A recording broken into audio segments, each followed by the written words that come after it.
What's up?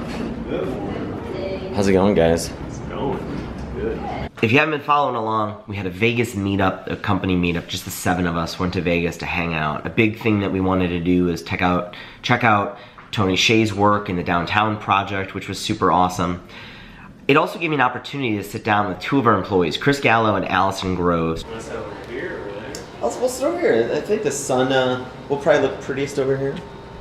So this is the first chat with Chris Gallo. I'm in support here. I've been doing it for, it's nuts, almost 2.5 years now. Coming up on 3 years probably in August, which is pretty wild.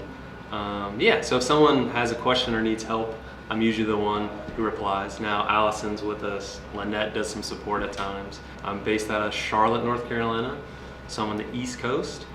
But yeah, it's been quite a journey.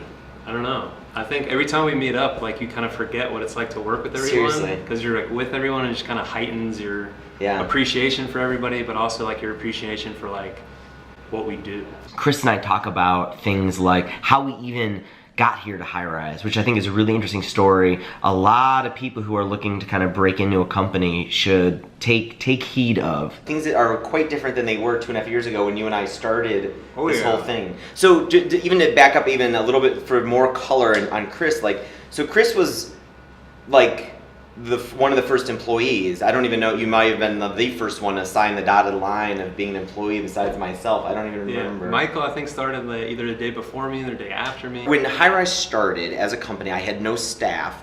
I came on and was the only one now doing, as soon as I started, I was doing development and customer support, and immediately it was apparent, I can't handle this by myself. Like, I think there was a brief discussion when I started Highrise, like, oh, do you think you could just run it, do it all on your own? Because I've done software companies all by myself before, and it was like, I don't know, maybe that the support load, and the support load was insane, like right off the bat. Yeah. There were dozens and dozens of emails every day, and it's like, I can't do that and get anything else done.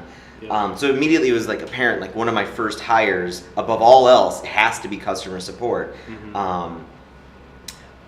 And then, so what was interesting, I think that one of the most interesting stories that people like should take from Chris is, so he was on my radar. I didn't even look for a customer support person because Chris was already on my radar for customer support.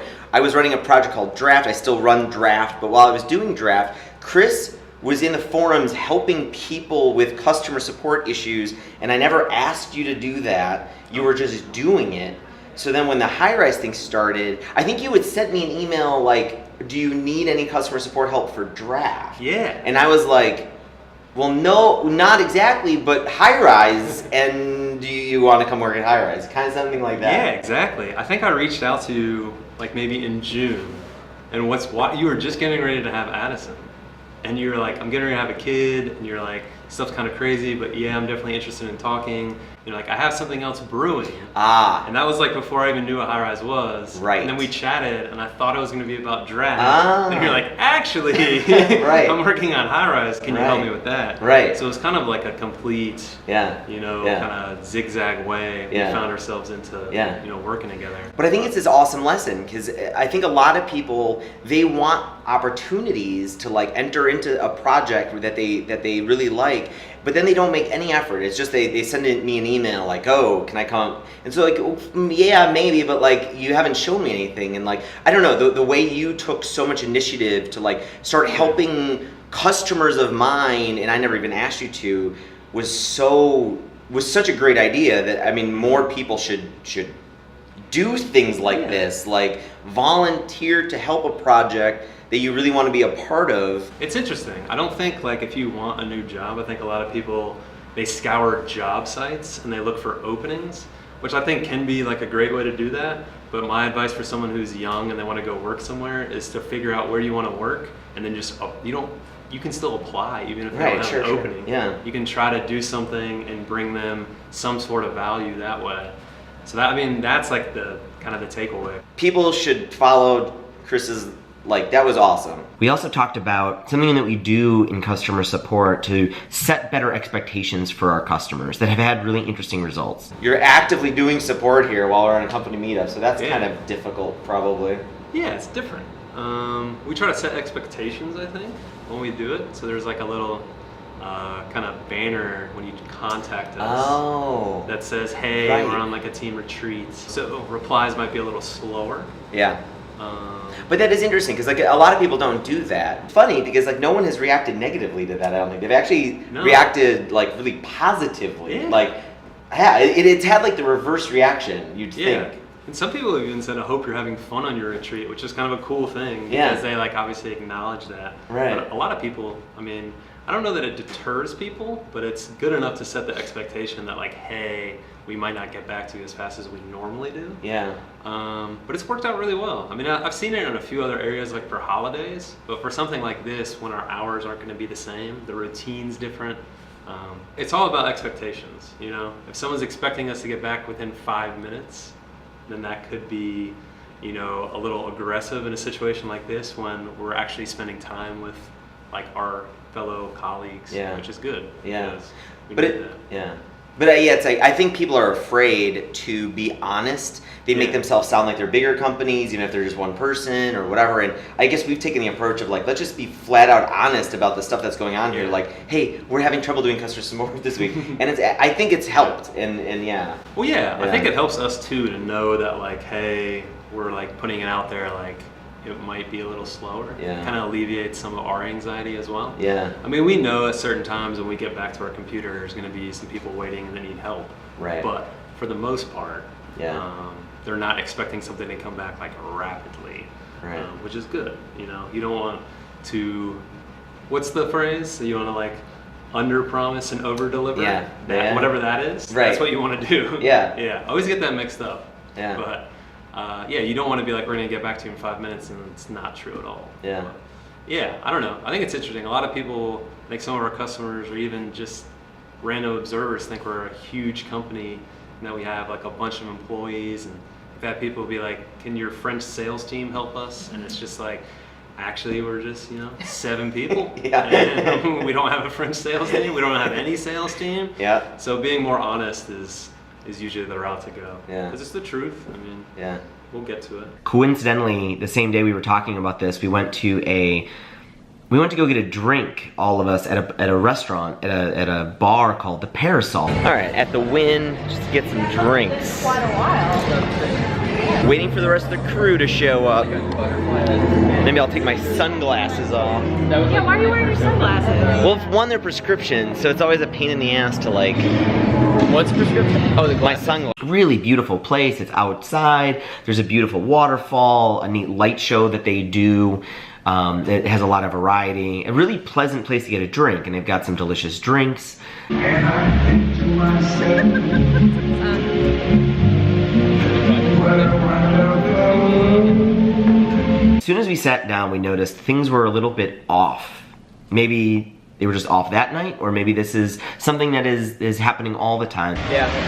How long have we been here? Like, I mean, it's probably in reality only 5 minutes, but we're just being annoying. We are being annoying, but it's the wind. We've got napkins. There's also the blood that's on the down there. I mean, that's kind of like We can use some blood cleanup. it gets distributed out, but it doesn't get saturated out there. Can I get blood cleanup on aisle 4? Then we sat there and we waited and waited and waited until anybody came over to actually ask us for an order for drinks. We didn't get any water or anything.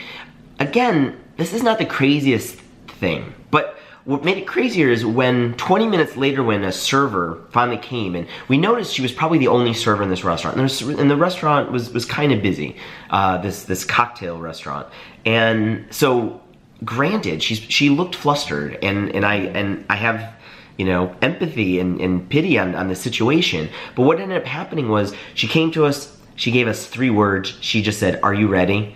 And we gave her our drink order, and she didn't say anything. There's no thank you or apology for the significant wait here. When the drinks came out, they forgot water. We had to reorder the water that we had ordered before. There's one. The rare stuff. Have you ever had like a Maharaja on shelf? Yeah. You ever had? She doesn't seem happy. I wouldn't be either. Meanwhile, a hostess behind me drops a glass, shatters the glass. They only clean half of it up. Now I'm thinking maybe the blood under the table isn't like just a strawberry. That was one of the weirder bar cocktail adventures. experiences. Yeah. There was broken glass, maybe blood. Now I I'm think not. it was blood. Yeah, I'm I pretty was sure. I was giving them the benefit of the doubt. It wasn't, but now it's a broken glass. See on the table below. Oh, I'm pretty sure there was blood. yeah. It'll be on the vlog. The kicker of this whole thing is at the end of our little, get together, which again took forever for a check to come by. The waitress never came by to see if we wanted any more drinks. The bill comes and there's an 18% gratuity added onto it, maybe because we have a group of 7 people. There's no way you think you deserve a flat 18% gratuity for what was delivered here. Given the time we'd already spent there, I didn't want to wait around to even argue this point with them. But what gets me is all of this feeling could have been avoided if solely they had communicated some honesty and set our expectations correctly. If this was an off night, if this waitress was really short-staffed and doing it all on her own, I mean, I get it. That's a really terrible situation to be in. Talk to us about it. Just say something like, hey, I'm really sorry. We're really slammed and I've got no help. I will try to get your stuff as soon as possible. Just those words alone would have made everything better, and you wouldn't even probably have me telling you about this, or maybe you would, but it would have been a big win. So I don't know, if you're a little shy about trying to be open and transparent, it does great things for us, and I highly recommend it. If you're one of those people who are kind of debating, should I tell everybody that I'm just one person? Should I tell people that, hey, we made this mistake and I'm really trying to fix it? Or should, by pretending it's not happening, I'm gonna look better? I don't know, believe me. Take these 2 examples and decide for yourself, but I think I know which one works out better for us. I've got like pigs. There's like piggy banks and they're robbing another pig, and I don't really understand. It's a threadless shirt and then he's like pooping coins, I think, because he's nervous. He's getting robbed. Because he's scared. He's getting robbed. I hope you're digging these videos. Please hit the thumbs up if you are. And if you're new here, I upload a new video every single day talking about business and product design and marketing and just getting through some of the drama and obstacles of life. And I'll see you again tomorrow. Bye, everybody.